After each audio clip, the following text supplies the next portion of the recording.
तो आज की क्लास के अंदर हम कुछ एनसीईआरटी के क्वेश्चंस को पिकअप करेंगे और उनको सॉल्व करने का ट्राई करेंगे। तो आप अगर पहला क्वेश्चन देखोगे तो पहला क्वेश्चन हम ऑलरेडी कर चुके हैं, नोट्स के अंदर से आप देख सकते हो। शुरुआत में हमने ये वाला पार्ट करा था, डिफाइन सॉल्यूशन, कितने तरीके के सॉल्यूशंस होते हैं। सेकंड क्वेश्चन जो है वो कहता है कि एग्जांपल दो एक सॉल्यूशन का, ये भी हम ऑलरेडी उसमें कर चुके हैं। थर्ड क्वेश्चन अगर आप देखोगे तो वो कहता है कि डिफाइन करो मोल फ्रैक्शन, ये सब हम कुछ ऑलरेडी देख चुके हैं। हम जब फोर्थ क्वेश्चन पे आए तो हम देखते हैं कि फोर्थ क्वेश्चन एक तरीके का न्यूमेरिकल है, इसको हम सॉल्व करते हैं।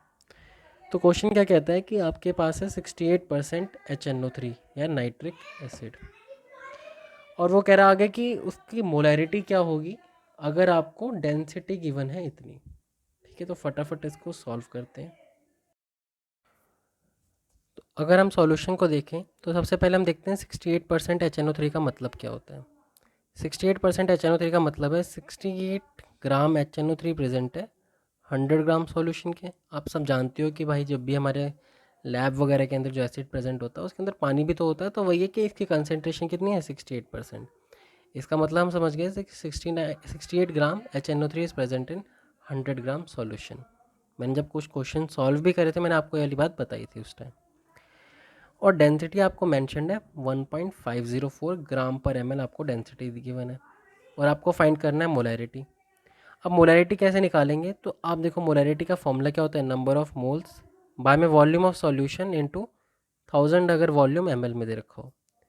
तो मोलैरिटी इक्वल टू क्या हो गया, नंबर ऑफ मोल्स। सबसे पहले नंबर ऑफ मोल्स का फॉर्मूला क्या होगा, given mass by molar mass. तो गिवन मास आप देख सकते हैं यहाँ से हमने निकाल लिया 68 और मोलर मास हमने फॉर्मूले से निकाला 63। इन दोनों को डिवाइड करें तो 1.08 हमारा आंसर आ गया। अब लेकिन हमारे पास वॉल्यूम तो मेंशन नहीं है, तो अब वॉल्यूम हमने कैसे निकाली, तो देखो density equal to mass by volume होता है, हम इधर लिखे वॉल्यूम को। अब मास ऑफ द सॉल्यूशन कितना है, अगर आप देखोगे यहाँ पर आपको दिख रहा होगा mass of the solution 100 grams है, तो हमने 100 बाय 1.504 कर दिया, बस क्रॉस मल्टीप्लाई कर दिया, हमारा वॉल्यूम आ गया। आपको हमेशा ध्यान रखना, आपको यहाँ पर इसको काटना पीटना नहीं है, डायरेक्टली इसको यहाँ पर पुट कर दो। तो देखो हमने जब ये पुट कर दिया तो ऊपर ये रेसिप्रोकल हो गया, 100 नीचे रहा और डिवाइड होकर ऊपर 1.504 चला गया। सबको पता होगा मैथ्स का रूल। अब जब आप फर्दर कैलकुलेशन करोगे तो आपकी मोलैरिटी की वैल्यू आएगी 16.23 मोल पर लीटर। बहुत सिंपल क्वेश्चन है ये, बस आपको डेंसिटी से वॉल्यूम निकालना आना चाहिए, जो कि cross multiply, simple cross multiplication है। तो अब हम अगले क्वेश्चन के ऊपर बढ़ते हैं। तो देखो अगर हम अगला क्वेश्चन देखें तो अगला क्वेश्चन 2.5 है हमारा। वो क्वेश्चन ये कहता है कि हमारे पास एक ग्लूकोज का सॉल्यूशन दे रखा है पानी के अंदर, और उसके ऊपर एक लेबल लगा रखा है जिस पे लिखा हुआ है 10% वेट बाय वेट। अब हमें सॉल्यूशन से इसकी मोलैलिटी, मोल फ्रैक्शन और मोलैरिटी भी निकालनी है, लेकिन मोलैरिटी के लिए हमें एक और इन्फॉर्मेशन दे रखी है कि डेंसिटी कितनी है सॉल्यूशन की, 1.2 ग्राम पर ml। तो चलो हम इस क्वेश्चन को फटाफट सॉल्व करते हैं। तो देखो अगर हम देखें तो हमें गिवन क्या है 10% वेट बाय वेट। अब इसका मतलब क्या है कि 10 ग्राम ग्लूकोज, कहीं ग्लूकोज को पानी में घोला हुआ है मतलब ग्लूकोज सॉल्यूट है आपका। 10 ग्राम आपका सॉल्यूट मतलब glucose is present in 100 gram solution. आपको एक डेंसिटी मेंशन्ड है 1.2 ग्राम पर ml। आपको मोलैरिटी और मोल फ्रैक्शन निकालना है। तो हम सबसे पहले क्या निकाल सकते हैं, मोलैलिटी निकाल सकते हैं। लेकिन मोलैलिटी के लिए हमारे पास क्या होना चाहिए, मास ऑफ सॉल्वेंट होना चाहिए। तो मास ऑफ सॉल्वेंट कैसे निकालेंगे, हमारे पास मास ऑफ सॉल्यूट है, हमारे पास मास ऑफ सॉल्यूशन है। सॉल्यूशन में से अगर हम सॉल्यूट का मास माइनस कर देंगे तो हमारा मास ऑफ सॉल्वेंट निकल जाएगा। तो मास ऑफ सॉल्वेंट का फॉर्मूला हो गया हमारा 100 माइनस 10 डेट इज़ 90। अब अगर मैं मोलैलिटी निकालूँ तो वो होगा नंबर ऑफ मोल्स बाय में mass of solvent in gram into 1000। तो यहाँ से मोलैलिटी का फॉर्मूला ये आता है 10/180, क्योंकि 10 आपका गिवन मास है और मोलर मास अगर आप निकालने जाओगे तो कितना आएगा 180 ग्राम आएगा। ये आपका नंबर ऑफ मोल्स हो गया। मास ऑफ सॉल्वेंट कितना आया था 90 ग्राम्स, और 1000 से मल्टीप्लाई कर दिया क्योंकि हमें केजी में रखना होता है। तो जब इसको आप सॉल्व करोगे तो आपका आंसर आएगा 0.6 मोल पर केजी, जो कि आपकी मोलैलिटी की यूनिट होती है। अगली चीज़ हम इससे क्या निकाल सकते हैं, हम इससे अगली चीज़ निकाल सकते हैं आपका मोल फ्रैक्शन। अब देखो मोल फ्रैक्शन कैसे निकालेंगे, अब मोल फ्रैक्शन के लिए आपको चीज़ें दे रखी हैं।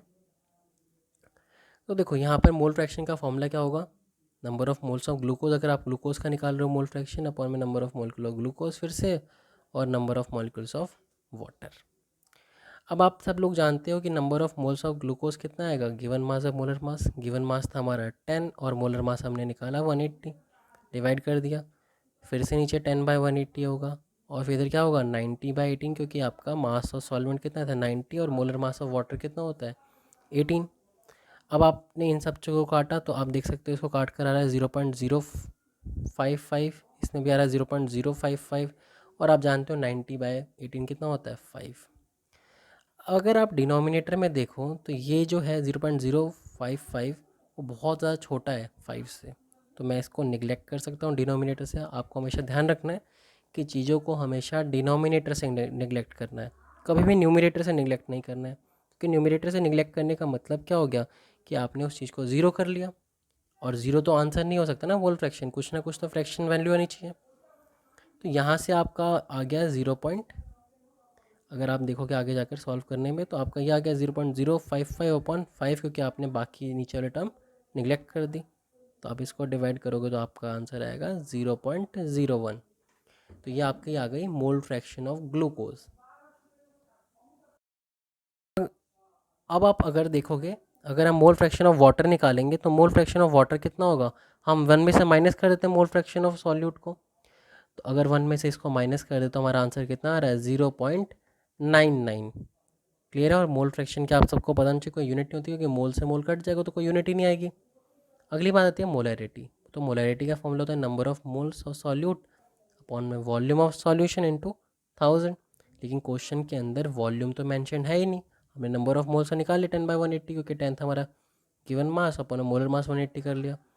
अब वॉल्यूम कैसे निकालेंगे, तो देखो वॉल्यूम के लिए हमें डेंसिटी के फॉर्मूले की तरफ भागना पड़ेगा। तो density equal to mass by volume, तो वॉल्यूम क्या हो जाएगा आपका मास अपॉन डेंसिटी। तो 100 था आपका मास ऑफ द सॉल्यूशन, क्योंकि 10% था ना, तो 10% का मतलब होता है 10 gram glucose in 100 gram solution, और आपने उसको डिवाइड कर दिया 1.2, आपको जो डेंसिटी मैंशनड है।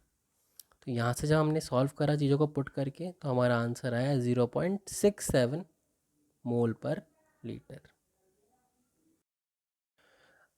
अब हम अगले क्वेश्चन की तरफ बढ़ें, तो अगला क्वेश्चन थोड़ा सा ट्रिकी है, आपको ये देखना होगा अच्छे से। तो अगला क्वेश्चन हमारा 2.6।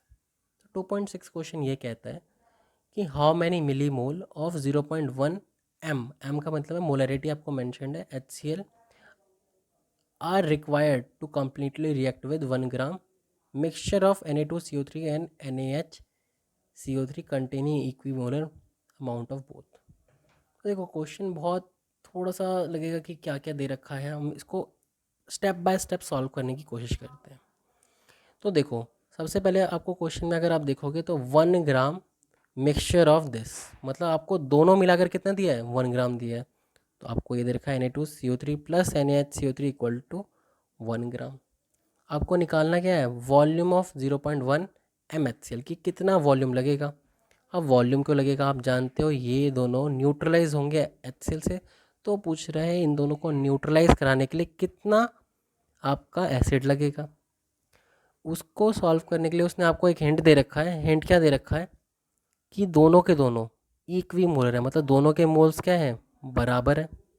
तो देखो हम इसको कैसे सॉल्व करेंगे, अगर ये दोनों मिलकर हैं 1 ग्राम, अगर मैं एक Na2CO3 को x मान लूँ तो दूसरा क्या हो जाएगा 1 - x, क्योंकि दोनों मिलाकर कितने हैं 1 है, तो एक को अगर मैं x मानता हूँ तो दूसरा क्या हो जाएगा 1 - x। अब अकॉर्डिंग टू क्वेश्चन आपका Na2CO3 और NaHCO3 दोनों क्या है इक्वी मोलर है, मतलब दोनों के मोल्स बराबर है। तो मैंने वही करा गिवन मास जो कि आपका x माना था आपने अभी भी, और डिवाइड बाय मोलर मास, अगर आप Na2CO3 का मोलर मास निकालोगे तो 106 आएगा।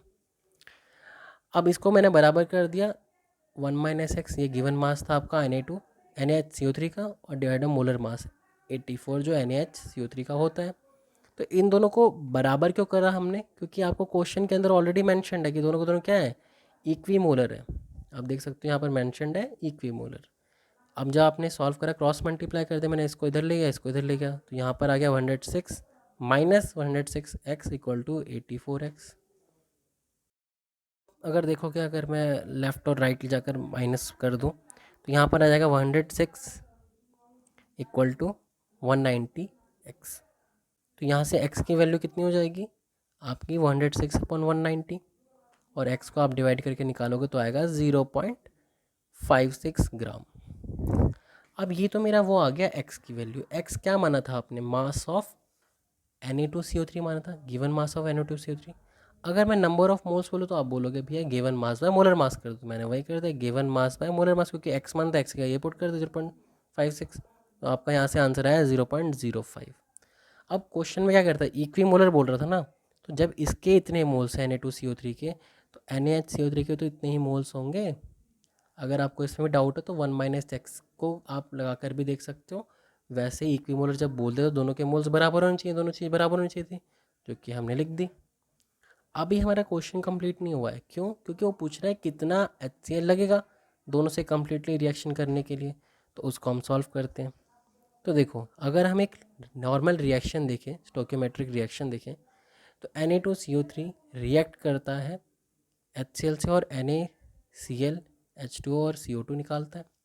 हर कोई जानता है कि कार्बोनेट और hydrogen carbonate when reacted with acid give hydrogen H2O CO2 and a salt. ये हर कोई जानता है, आपने 10th क्लास में पढ़ा भी होगा कि जब भी कोई भी एसिड आपका मेटल कार्बोनेट या मेटल हाइड्रोजन कार्बोनेट से रिएक्ट करता है तो एक सॉल्ट H2O और CO2 देता है।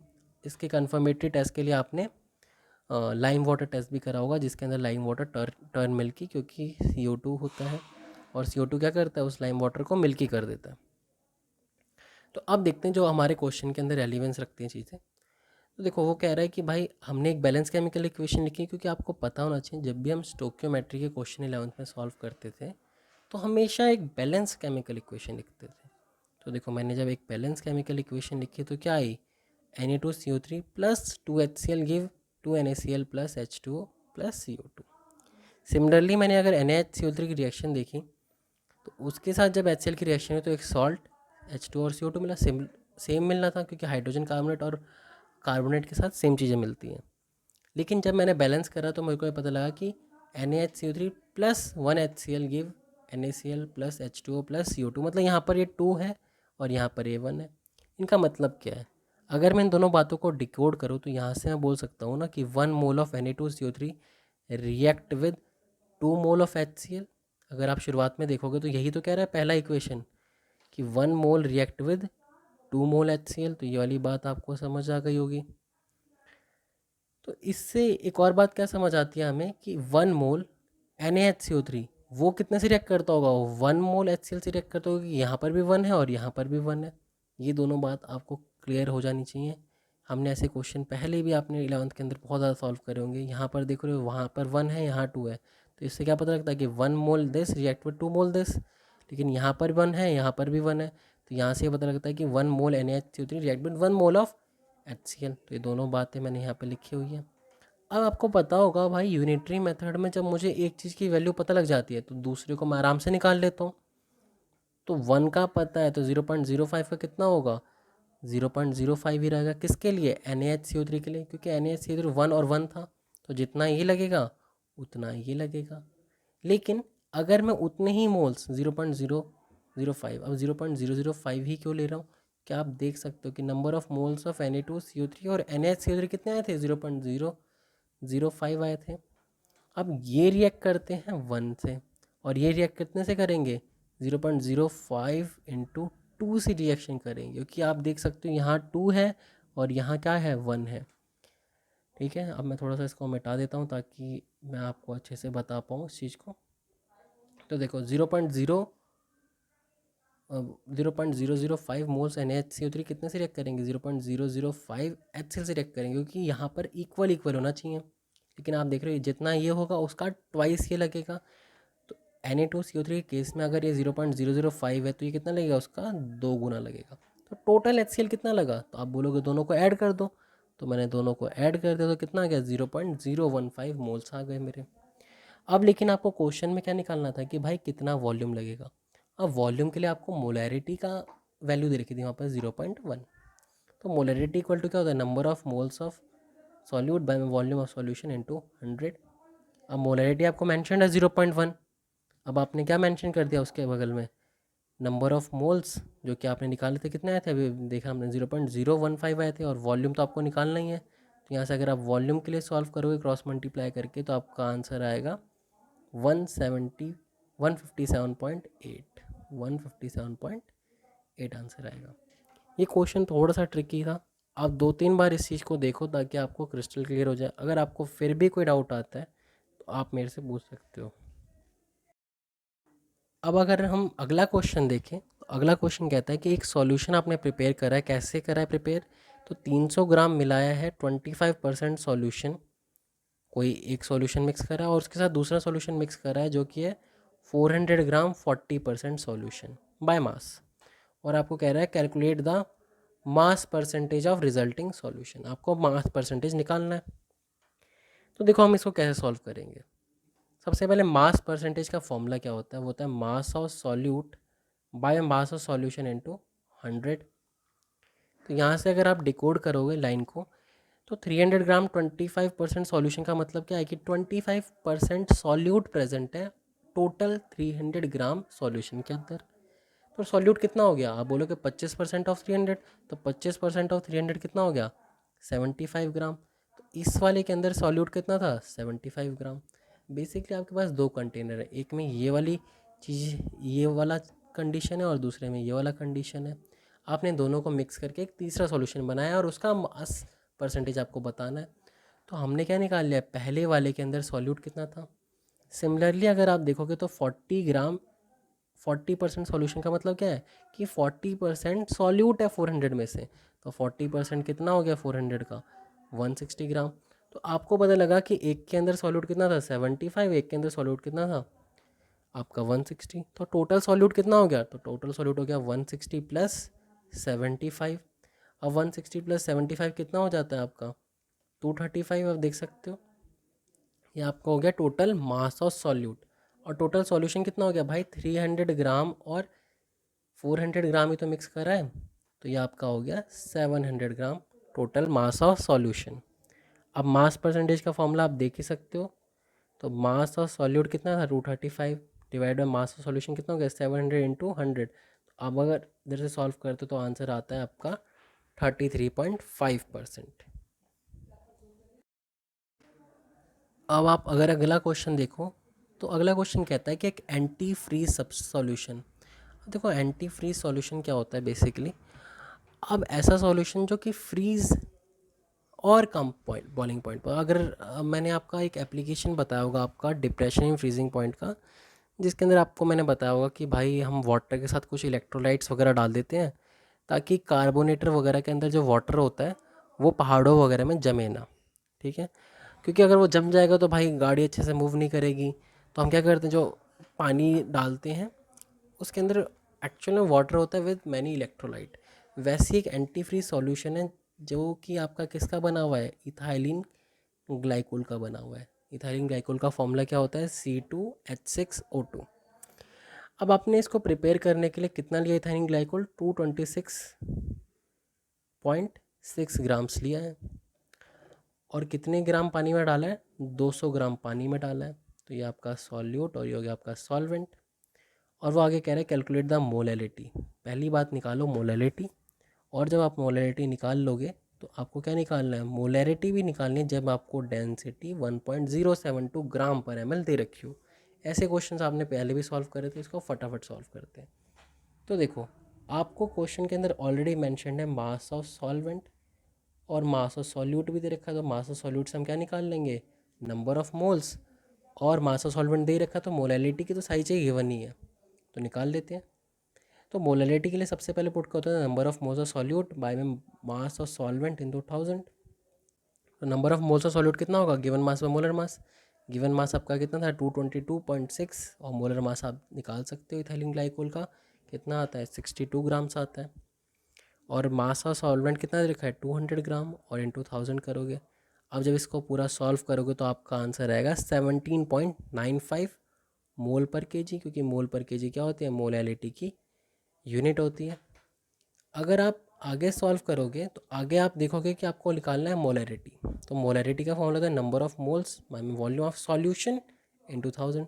लेकिन क्वेश्चन के अंदर कहीं पे भी वॉल्यूम नहीं दे रखा है, तो आप इसको कैसे निकालोगे? तो देखो, वॉल्यूम वाले के लिए हम क्या करेंगे, हमें number of moles of solute तो निकाल ही लेंगे, 222.6 डिवाइड बाई 62, ये तो दोनों में सेम ही होगा। अब वॉल्यूम नहीं पता है, तो वॉल्यूम के लिए हमें क्या दे रखा है, देखो डेंसिटी गिवन है। अब डेंसिटी का फॉर्मूला होता है मास बाय वॉल्यूम, तो वॉल्यूम का फॉर्मूला कितना हो गया, mass by density cross multiply करके। लेकिन दोनों जगह क्या होना चाहिए, सॉल्यूशन सॉल्यूशन होना चाहिए। तो वॉल्यूम का क्या फॉर्मूला आ गया कि भाई 200 प्लस 226, 222.6। अब 222.6 क्यों ऐड करा है, क्योंकि भाई ये है सॉल्वेंट और ये है सॉल्यूट, दोनों को ऐड करके तो आप निकालोगे ना सॉल्यूशन। तो आपका सॉल्यूशन का मास कितना हो गया, 442.6। और आपको डेंसिटी कितनी मेंशन थी, तो देख सकते हो डेंसिटी आपको 107, वो सॉरी 1.07 मेंशन थी।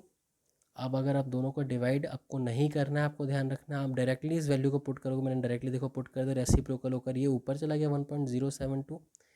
अब आप फर्दर इस पूरे को जब सॉल्व करोगे तो आपका आंसर आएगा 9.1 मोल पर लीटर। आज की क्लास के अंदर हमने ये वाले न्यूमेरिकल्स को देखा है। फर्दर हम कुछ बेसिक जो क्वेश्चंस इसके बाद है उनको डिस्कस कर लेते हैं। न्यूमेरिकल वाला पार्ट हम इस क्वेश्चन तक अभी डिस्कस कर रहे हैं। इसके बाद मैं तुम्हें कुछ क्लासेस ऑर्गेनिक के दूंगा और फिर मैं एक दिन तुम्हारा पूरा एसोसिएशन और डिसोसिएशन वाला टॉपिक करा दूंगा इस चैप्टर का। अगर हम अगला क्वेश्चन देखें तो अगला क्वेश्चन मैंने आपको ऑलरेडी क्लास के अंदर करा दिया था, 2.9 ppm वाला। अगर किसी को इसके अंदर डाउट होगा तो मेरे से पूछ सकता है, मैं फिर से करा दूंगा। अगर आप 2.10 क्वेश्चन देखोगे तो वो पूछ रहा है what role does the molecular interaction play in a solution of alcohol in water. तो देखो ये बेसिकली मैंने आपको बताया भी था अल्कोहल और वाटर वाला कि अल्कोहल के अंदर हाइड्रोजन बॉन्डिंग होती है, वाटर के अंदर भी हाइड्रोजन बॉन्डिंग होती है। लेकिन अगर दोनों के दोनों आपस में मिल जाएं तो एक अल्कोहल और वाटर में बॉन्ड बनेगा, और वो जो बॉन्ड बनेगा वो कंपैरेटिवली एक वीकर बॉन्ड बनेगा, क्योंकि हाइड्रोजन बॉन्ड स्ट्रॉन्गर होता है और उससे एक वीकर बॉन्ड बनेगा। तो ये क्या हो रहा है, जो इंटरेक्शन हो रही है वो उसके बेसिकली डेविएशन करा रही है रॉल्स लॉ के बिहेवियर से। फिर एक पॉजिटिव डेविएशन था, एक नेगेटिव डेविएशन था। आपको ये थ्योरेटिकल क्वेश्चन को उस बेसिस के ऊपर लिखना है, और आप जानते हो फिर इसी से क्या आता है आपका मिनिमम बॉइलिंग इजोट्रॉप और मैक्सिमम बॉइलिंग इजोट्रॉप आता है। अगली बात अगर आप देखोगे तो अगली क्वेश्चन वो बोल रहा है 2.11 के अंदर कि why do gases always tend to be less soluble in liquid as temperature is raised. तो मैंने आपको इसकी एक बात बताई भी थी कि KH जो था आपका वो था इन्वर्सली प्रोपोर्शनल टू सॉल्युबिलिटी, और लेकिन ये KH जो था वो डायरेक्टली प्रोपोर्शनल टू टेम्परेचर के। अब ये आपस में डायरेक्टली प्रोपोर्शनल है, तो टेम्परेचर भी तो आपका इन्वर्सली प्रोपोर्शनल होगा ना सॉल्युबिलिटी के। और ये KH कब आया था, हेनरी लॉ के अंदर आया था। और हेनरी लॉ किसके लिए होता है आपका, Henry law specifically for your gas in liquid वाले सॉल्यूशंस के अंदर। अब यहाँ वो गैस की ही बात कर रहे हैं, तो आप देख ही सकते हो कि आपको यहाँ से पता ही लगा कि वो inversely proportional to solubility temperature, क्योंकि वो KH के डायरेक्टली प्रोपोर्शनल है। तो यहाँ से हम कंक्लूड कर सकते हैं कि on increasing temperature solubility of gas in liquid decreases. अगर हम फर्दर अगले क्वेश्चन के ऊपर बढ़ें तो 2.12 ये कहता है कि state Henry law and mention some of the important applications. तो देखो एप्लीकेशन ऑफ हेनरी लॉ मैंने नोट्स के अंदर अच्छे से करवाई हुई है, एक कुछ एक्स्ट्रा क्वेश्चन भी करवाए हैं जो NCERT के अंदर नहीं दे रखे हैं, कोल्ड ड्रिंक वगैरह वाले, आप उनको अच्छे से देख सकते हो, वही उसकी एप्लीकेशन है। अब देखो इसके अगले वाला क्वेश्चन मैंने होमवर्क में दिया था और वो हेनरी लॉ से रिलेटेड है। अगर किसी को वन फर्स्ट क्वेश्चन से लेकर 12th क्वेश्चन तक किसी को प्रॉब्लम हो तो मेरे को प्लीज़ मैसेज करना, ठीक है। फर्दर आगे के क्वेश्चन हम धीरे धीरे एक एक क्लास में फिनिश करते रहेंगे। हम सारे क्वेश्चन करेंगे, किसी को प्रॉब्लम लेने की ज़रूरत नहीं है, मैं सारे क्वेश्चंस कराऊंगा तुमको, ठीक है। अब मैं सोच रहा हूँ कि थोड़ा थोड़ा तुम्हें ऑर्गेनिक भी स्टार्ट करा दूँ ताकि उसको भी हम कोप अप करें, क्योंकि देखो ऑनलाइन में तुम थोड़ा वीडियो को एक बार देख सकते हो, बार बार उसको रिवाइंड कर सकते हो। ये कंपेरेटिवली चैप्टर इजी है, हम थोड़ा ऑर्गेनिक के ऊपर थोड़ा ज़्यादा ध्यान देते हैं ताकि हमारे पास टाइम है तो उसको यूटिलाइज़ कर लें, क्योंकि इसके तो फॉर्मूलेज़ हैं, कुछ टाइम बाद तुम फॉर्मूलेज़ भूल सकते हो, बट ऑर्गेनिक के तुम्हारे मेजर 4 चैप्टर और सबसे ज़्यादा मार्क्स की ऑर्गेनिक आने वाली है। तो मैं सोच रहा हूँ तुम्हारे 11th वाला जो ऑर्गेनिक की चीज़ें हैं वो मैं तुम्हें अभी जो ये पीरियड चल रहा है कोरोना का उसमें तुम्हें थोड़ा सा कंप्लीट करा दूँ, क्योंकि काफ़ी बच्चों की तबीयत ख़राब है। तो फिर मैं ये चाहता नहीं कि भाई कोई भी मिस हैपनिंग हो, मतलब तुम यहाँ पर आओ और फिर तुम्हें कुछ हो जाए। ऑब्वियस सी बात है, फैमिली के ऊपर बहुत ज़्यादा चीज़ें हो जाती हैं। तो इसलिए हम अवॉइड करेंगे थोड़ा आना जब तक थोड़े केसेस कम नहीं हो जाते, ताकि अगर कुछ होता भी है तो एटलीस्ट मेडिकल फैसिलिटीज़ तो मिले, क्योंकि आप देख ही सकते हो कोरोना के केसेस किस स्पीड से बढ़ रहे हैं। तो हमको ये देखना पड़ेगा। और ऑब्वियस सी बात है कि हम ऐसे शुरू करते हैं एंड मान लो पुलिस वालों ने तुम्हें रोक लिया कहीं रास्ते वगैरह में, फिर वो भी प्रॉब्लम है। तो इसीलिए हम थोड़ा अवॉइड कर रहे हैं। वरना मुझे कोई प्रॉब्लम नहीं थी ऑफलाइन लेने में भी, लेकिन जस्ट कि भाई एक तो मैं अपनी फैमिली का भी सोच रहा हूँ और तुम्हारी फैमिली का भी सोच रहा हूँ, इसीलिए मैं थोड़ा ऑनलाइन अवॉइड कर रहा हूँ आना। तो किसी को अगर इस चीज़ से डाउट हो तो मेरे से कोई पूछ सकता है, ठीक है? पर्सनल मेरे को मैसेज कर देना, डाउट जिसको भी हो। मैं तुम्हें जो कल एक शायद वीडियो भेजूंगा, तुम्हें नॉर्मल ऑर्गेनिक की नेमिंग की भेजूंगा, ठीक है? कुछ रूल्स होंगे उसको हम कवर करेंगे उसके अंदर।